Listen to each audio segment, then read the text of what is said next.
আজকে আমরা তিনটা কন্টেন্টের প্রেক্ষিতে যে মতামতগুলো পেয়েছি সেগুলো বলবো। এই তিনটার মধ্যে একটা হলো কথা চ্যানেল থেকে জাস্ট গত রাতে যে কন্টেন্টটা আপ করেছিলাম, যে জুলাই আন্দোলনের অভিজ্ঞতার কথা কি ভুলে গেছে, যে অ্যাপ বন্ধ করা, হাসিনার সঙ্গে যোগাযোগ করা ঠেকাতে দুটো অ্যাপকে বন্ধ করার কথা চিন্তা ভাবনা করা হচ্ছে, এখন স্পিড কমিয়ে দেবে, তফসিল ঘোষণা পরে একেবারেই বন্ধ করে দিবে, সেই কন্টেন্টের ওপর আর দুটো করব। আপনারা জানেন আমার আরেকটা চ্যানেল আছে অন্য মঞ্চ নামে, যেখানে আমরা বিভিন্ন বিশিষ্ট ব্যক্তির ইন্টারভিউ প্রচার করি। সেই চ্যানেলটা থেকে দুটো কন্টেন্ট আমি নিয়েছি আজকের এই দর্শকের কথার জন্য। সেখানেও কিছু কমেন্ট আসে, যেহেতু দুটোই আমারই চ্যানেল কাজে আমরা দুটোকে একসঙ্গে করে ফেলেছি। আমরা আশা করি আপনাদের অনেকে হয়তো এখনও জানেন না যে অন্য মঞ্চ নামে আমার একটা চ্যানেল আছে, যেখানে আমরা বিভিন্ন ব্যক্তিদের ইন্টারভিউ প্রচার করি। যাই হোক, আমি আগে এই অ্যাপ বন্ধ করা নিয়ে সরকারের যে পরিকল্পনা, সেই কন্টেন্টের উপর যে সমস্ত মন্তব্য এসেছে সেগুলো পড়ছি। প্রথমে যে মন্তব্যটা পড়ব, উনি লিখেছেন মিস্টার আশফাক। তিনি লিখেছেন, আপনারা মনে চায় না মানেন, মানে মানেন অথবা না মানেন আর কি, কিন্তু মানুষ কম্পেয়ার করবে। দেশে বিগত আমলে রাজনৈতিক দলেরা খারাপ থাকতে পারে, কিন্তু সাধারণ মানুষ ভালো ছিল, নিরাপদ ছিল। আজ মানুষ যখন দেশে রাজনৈতিক দল শুধু নয়, সাথে জনগণও এবং দেশও অনিরাপদ দেখে, তখন তারা পূর্বের অবস্থায় ফেরত যেতে চায়। আর এখন দেশে তাই হচ্ছে। মানুষ আওয়ামী লীগের প্রতি ঝুঁকে পড়ছে, আর দিন দিন তা বাড়ছে। আরাফাত স্পাইডার তিনি লিখেছেন, এই ধরনের আজগুবি হাস্যকর সিদ্ধান্তে আওয়ামী লীগ এবং শেখ হাসিনা আরও বেশি শক্তিশালী হবে এবং রাজনীতিতে আরও বেশি প্রাসঙ্গিক হবে। মুর্তাজ রিপন লিখেছেন, মাসুদ কামাল নিজেকে কবে ঘোষণা করবেন লীগের নেতৃত্ব চান? মিস্টার মুর্তাজ, একটা পলিটিক্যাল দলের নেতৃত্ব পাওয়াটা কঠিন ব্যাপার। আর আমি জীবনে পলিটিক্সের সঙ্গেই জড়িত নই, তা আমি কেন চাইব? আমার তো কোনো দল করার শখ নেই ভাই। আমি কখনোই কোনো রাজনৈতিক দল করব না। আমার জীবনে আর কয় বছরই আছে, আপনারা নিশ্চিতভাবে দেখে নিন। আমি কখনো কোনো রাজনৈতিক দল করব না, কোনো রাজনৈতিক দলের সঙ্গে সম্পৃক্ত হব না। আমি বরাবর সাংবাদিকতাই করছি, সাংবাদিকতাই করব, এবং জীবনের শেষ দিন পর্যন্ত যারা ক্ষমতায় থাকবে তাদেরকে প্রশ্ন করে যাব। মিলিয়ে নিন, তারপর আলোচনা করেন। কাজী আর রামিম লিখেছেন, আপনি নিরপেক্ষ এবং নিরপেক্ষতার সর্বোচ্চ পর্যায়ে বজায় রাখুন, সেটাই আপনাকে বলবো। যাই হোক, একটু আগে যেটা পড়লাম, মুর্তাজা রিপন সাহেব উনি নিশ্চয়ই বুঝতে পারছেন যে আমার সম্বন্ধে অন্যরকম চিন্তা করার লোকও দু একজন আছে। মোহাম্মদ আশিক লিখেছেন, মাসুদ ভাই সালাম নেবেন, এগুলো বন্ধ করে কি মানুষের হৃদয়ে লালন করা ভালো লাগা, ভালোবাসা বন্ধ করতে পারবে? এগুলোর সিদ্ধান্ত সরকারের জন্য সুখকর নয়, বরং আওয়ামী লীগের জনপ্রিয়তা আরও বৃদ্ধি পাবে। SH মিতুল লিখেছেন, আমরা মানব জাতি কেন উপলব্ধি করি না? আদম সন্তান হিসাবে আমরা নিষিদ্ধ কিছুর প্রতি ব্যাপকভাবে আকর্ষিত। বুঝতে পারছেন, এই যে বন্ধ করে দেওয়া হবে, এতে যে কোনো লাভ হবে না, এটাই বলতে চেয়েছেন ওনারা। মঈন খান লিখেছেন, স্যার, অতীতকে মুছে ফেলতে হলে বর্তমান ভালো হতে হয়, নয়তো অতীত ভেসে উঠবে, এটাই স্বাভাবিক। এটা কিন্তু খুবই গুরুত্বপূর্ণ একটা কথা উনি বলেছেন। বর্তমানে যদি যে সরকার আছে তারা যদি ভালোভাবে দেশটা চালাতে পারত, তাহলে কিন্তু অতীত নিয়ে কেউ হা হতাশ করতো না, হয়তো অতীতকে স্মরণও করতো না, কিন্তু এরা তো পারেনি। রাশেদ মুশারফ লিখেছেন, উনি একটা ইন্টারেস্টিং কথা বলেছেন যে দুইটা চ্যানেল বন্ধ করে দিলে কি হবে। উনি লিখেছেন, ভাই সবাই ওয়্যার ডাউনলোড করুন। ওয়্যার নামে একটা অ্যাপ আছে, এটা ডাউনলোড করতে পারছি, এটা আমি জানতাম না। উনি বলেছেন সবাই ওয়্যার ডাউনলোড করুন, এটাতে ফোন নাম্বার লাগে না, আপনার ইমেল অ্যাড্রেস দিয়ে চলে। তাহলে আর কী হবে?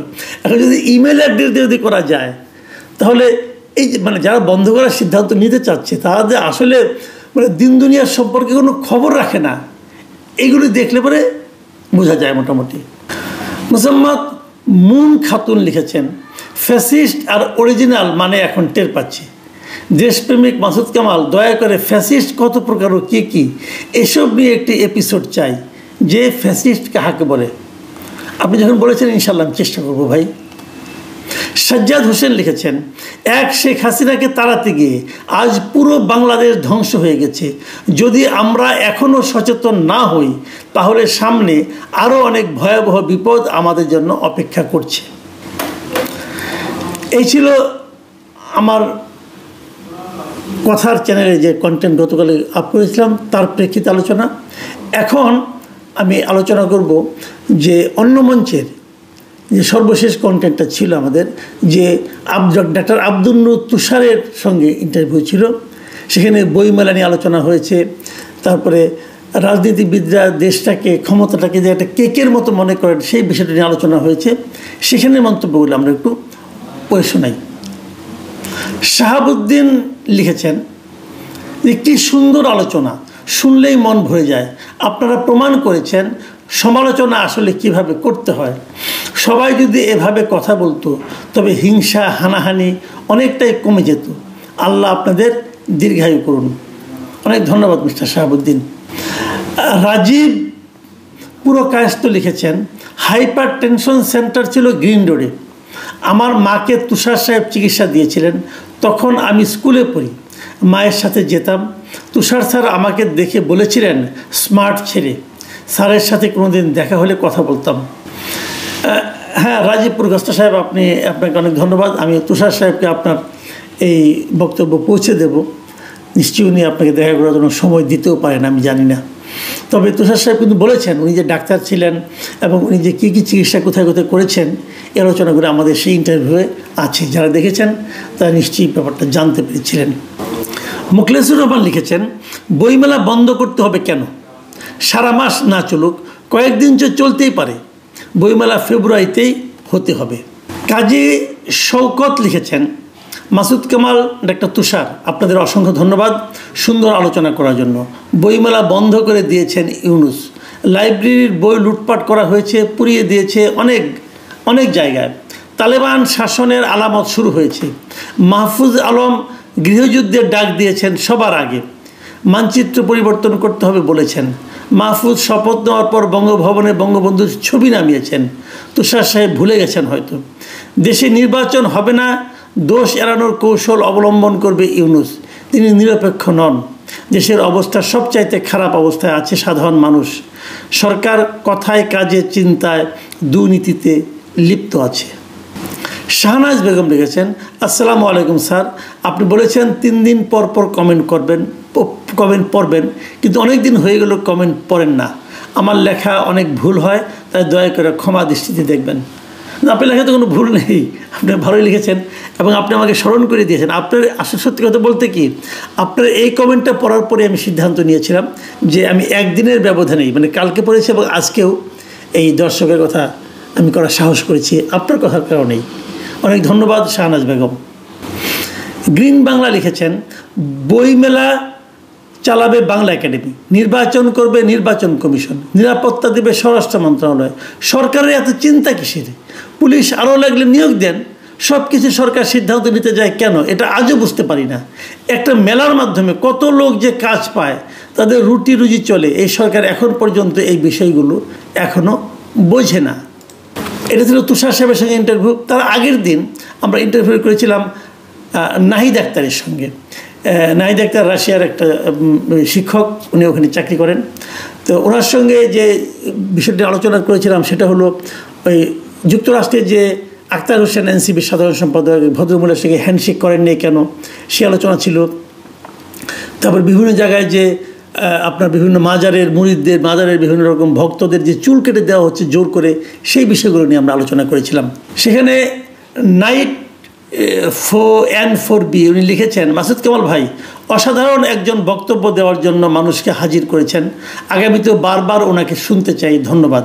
আপনাকে অন্তর থেকে দোয়া করছি, ভালো থাকবেন আজকের মহিষী নারী হিসেবে বক্তব্য রাখার জন্য।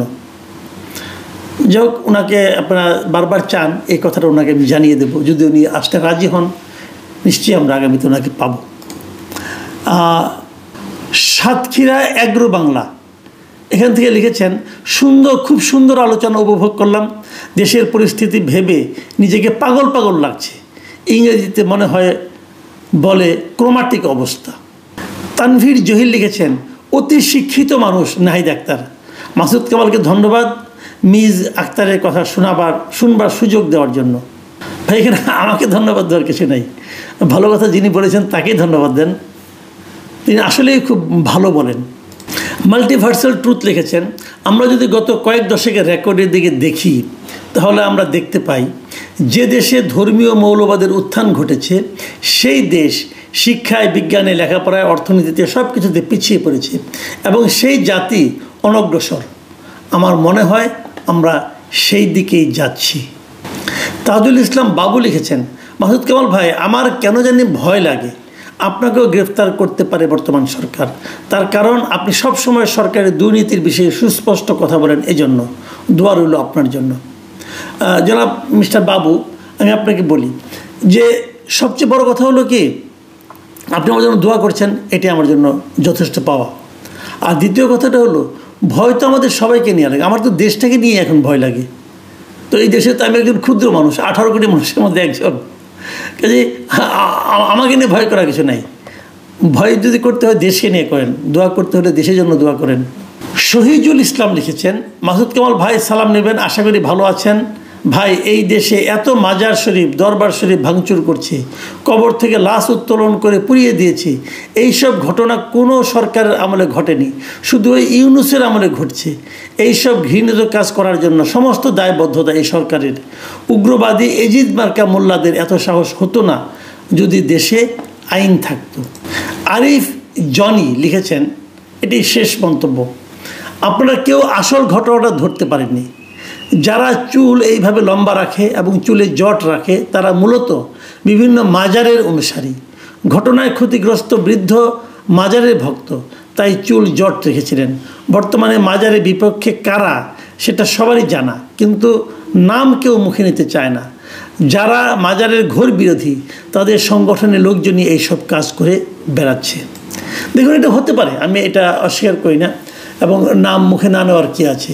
মাজার বিরোধী সংগঠন তো জামাতে ইসলাম, নাম না নেওয়ার কিছু নেই। তারা সেগুলো করছে এবং তারা তো স্বীকার করে না। কাজে আপনি সন্দেহ করছেন, হতেও পারে, আমি জানি না ঠিক। তবে আমি মনে করি এই সমস্ত প্রবণতা বন্ধ হওয়া উচিত। প্রিয়